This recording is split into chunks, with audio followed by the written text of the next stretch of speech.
আসসালামু আলাইকুম, শুভ সন্ধ্যা আপনাদের সকলকে। আজকে স্যাটারডে 9 জানুয়ারি বিএনপির ভারপ্রাপ্ত চেয়ারম্যান জনাব তারেক রহমানের সাথে সৌজন্যমূলক সাক্ষাৎ করতে কলন করতে আসছিলেন high commissioner of the Islamic republic of Pakistan, ambassador to the আপনার democratic republic of Germany and the high commissioner of the commonwealth of Australia. বৈঠকগুলোতে কিভাবে দ্বিপাক্ষিক সম্পর্ক জোরদার করা যায়, স্ট্রেংথেন করা যায়, potentially BNP government, an elected BNP government, how it intends to strengthen relations, bilateral relations with the countries and with the governments that the High Commissioners and Ambassadors represented this evening. তো ওই আলোচনার বিষয়বস্তু ছিল, প্রথমে ওনারা ম্যাডামের condolence জানালেন, মানে ম্যাডামের ইন্তেকালের ব্যাপারে কন্ডোলেন্স জানালেন বিএনপির ভারপ্রাপ্ত চেয়ারম্যান তারেক রহমান সাহেবের কাছে। তারপরে কিভাবে মানে কিছু এক্সচেঞ্জ করলেন, মতামত, ভিউজ, চেয়ারম্যানের ডেভেলপমেন্ট প্ল্যান নিয়ে, বিএনপির ডেভেলপমেন্ট প্ল্যান নিয়ে কথাবার্তা হয়েছে, কীভাবে trade, investment, cooperation, people to people cooperation বাড়ানো যায়। তো এইগুলো নিয়েই আলাপ হয়েছে। আগামীতে বিএনপি সরকার গঠন করলে বিএনপির ভারপ্রাপ্ত চেয়ারম্যান তারেক রহমান সাহেবের নেতৃত্বে অনেক কোন ধরনের পদক্ষেপগুলো নিবে বাংলাদেশের ইকোনমিকে ইমপ্রুভ করার জন্য, কিভাবে তার আন্তর্জাতিক নীতি নির্ধারণী, পররাষ্ট্রনীতি নির্ধারণ করবে। তো এইগুলো নিয়ে এক্সচেঞ্জ এবং একটা কুশল বিনিময় হয়েছে অত্যন্ত একটা কোডায়াল অ্যাটমসফিয়ারে।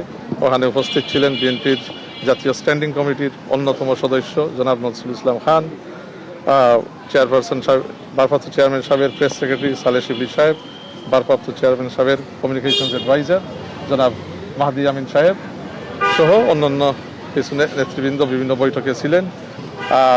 তো অত্যন্ত একটা কোডায়াল অ্যাটমসফিয়ারে অনেক কথাবার্তা হয়েছে। দেখেন, ওনার দেশে ফিরে আসা 25 ডিসেম্বর যখন ফিরেন, এটা ঐতিহাসিক দিন।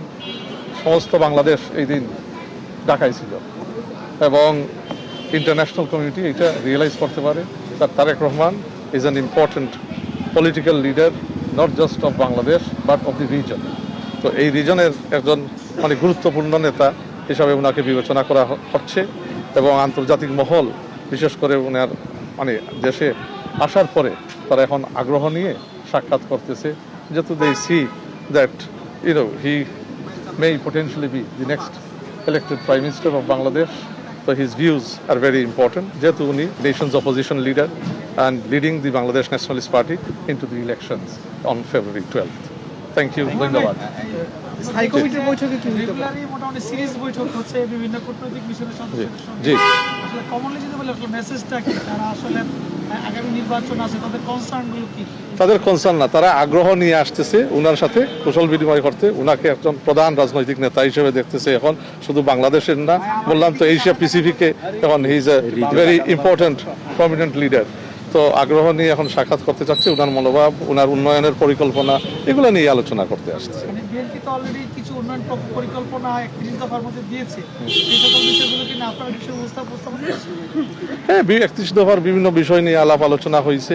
তো এই উন্নয়নমূলক পরিকল্পনা বিএনপি আগামীতে সরকার গঠন করলে কি কি পদক্ষেপ নিবে, কোন জিনিস, কোন পলিসি প্রায়োরিটি দিবে এবং কিভাবে দ্বিপাক্ষিক সম্পর্ক গড়বে। নির্বাচনের বিষয়ে তাদের কোনো পর্যবেক্ষণ আছে? না, নির্বাচনের বিষয়ে কোনো কনসার্ন নাই। তারা মানে অ্যান্টিসিপেশন, মানে they are waiting in excitement to see the first democratic elections. 17 বছর পরে এই দেশে গণতান্ত্রিক ইলেকশন হবে, তো এটার জন্য অপেক্ষায় আছে। যেভাবে বাংলাদেশের মানুষ আগ্রহ নিয়ে অপেক্ষায় আছে, তারও আছে আগ্রহ নিয়ে। আজকে তো স্থায়ী কমিটির বৈঠক আছে, বৈঠকে কি ধরনের এজেন্ডা আছে বা এই বিষয়ে কিছু বা আমরা জানতে পেরেছি যে তারেক রহমানকে আজকে আনুষ্ঠানিকভাবে বিএনপির চেয়ারপারসনের দায়িত্ব দেওয়া হতে পারে।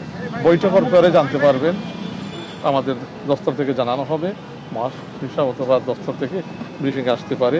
এবং চেয়ারম্যান মানে তারেক রহমান সাহেবের চেয়ারম্যান হওয়া তো মানে সিদ্ধান্তর ব্যাপার, একটু শীঘ্রই ইনশাআল্লাহ হবে, বাট দলের প্রসেসের মাধ্যমেই হবে এবং আপনারা জানতে পারবেন স্থায়ী কমিটির মিটিং শেষ হইলে মিটিংয়ের ব্যাপারে আপনাদেরকে ব্রিফ করা হবে। Thank you. Thank you Thank you so much. Thank you.